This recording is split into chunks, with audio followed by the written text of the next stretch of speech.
কার্সিয়াংয়ের কাছে এই ক্যাফেটার কথা আমি অনেকবার শুনেছি। তো সেই জন্য এবার যখন কার্সিয়াং গেলাম তখন এই ক্যাফেটা থেকে ঘুরেই এলাম। কার্সিয়াং থেকে 7 কিলোমিটার দূরে টুন ভিলেজ, গাড়িতে হাফ অ্যান আওয়ার লাগবে। তারপরই এই সুন্দর ছোট্ট ক্যাফেটাতে চলে আসা যায়। দূর থেকে দেখলে মনে হবে সত্যি পাহাড়ের কোলের মধ্যে একটা যেন ডেক টাইপের করা রয়েছে। দৃশ্য অতি সুন্দর, মনোরম। আর তার চেয়েও বেশি সুন্দর হচ্ছে এখানকার চা কিংবা 1 কাপ হট চকলেট। বাইরে ভীষণ ঠান্ডা। তারপর আমরা আস্তে আস্তে ভেতরের দিকে গেলাম। ভেতরে প্রথমে একটা হলঘরের মধ্যে রয়েছে চা এবং বিভিন্ন প্রকারের চা কীরকমভাবে আসে।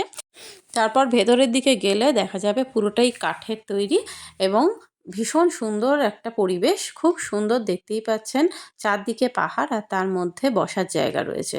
কিন্তু বাইরেটা এতটাই ঠান্ডা ছিল এবং কনকনে ঠান্ডা হাওয়া দিচ্ছিল বলে আমরা ভেতরে ঢুকে বসলাম। ভেতরটাও খুবই সুন্দর, কারণ পুরোটাই কাঁচের, একদম ওয়ার্ম, কোজি। আর সেখান থেকেও বাইরের সৌন্দর্যকে উপভোগ করা যায়। এরপরে খাবার অর্ডার দেওয়ার পালা। এখানে কন্টিনেন্টাল টাইপের সব খাবারই পাওয়া যায়। মেনু কার্ডটি বেশ অন্য রকমের দেখলাম এবং মেনু কার্ডের মধ্যে থেকে আমরা বেশ কিছু খাবার অর্ডার দিয়ে দিলাম। একদমই মিস করা যায় না সেটা এখানকার ফার্স্ট ফ্ল্যাশ টি। এত রিফ্রেশিং যে এক চুমুক দিতেই সব পথের ক্লান্তি একবারে নিমেষে দূর হয়ে গেল। তারপর আস্তে আস্তে খাবারের দিকে গেলাম। Must have hot chocolate, sausage, grilled fish আর সিনামন রোল। সবগুলোই ভীষণ ফ্রেশ আর খুব সুস্বাদু খেতে। খুবই অ্যাফোর্ডেবল রেঞ্জের মধ্যে প্রাইসেস।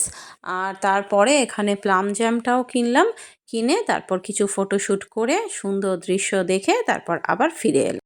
দার্জিলিং কিংবা কালিম্পংয়ে গেলে এই ক্যাফেটিতে কিন্তু মাস্ট ভিজিট। ভিডিওটি ভালো লাগলে প্লিজ লাইক, শেয়ার করবেন আর আমার চ্যানেলটিকে সাবস্ক্রাইব করবেন, যাতে আমি আরও নতুন নতুন ভিডিও বানাতে পারি আপনাদের জন্য।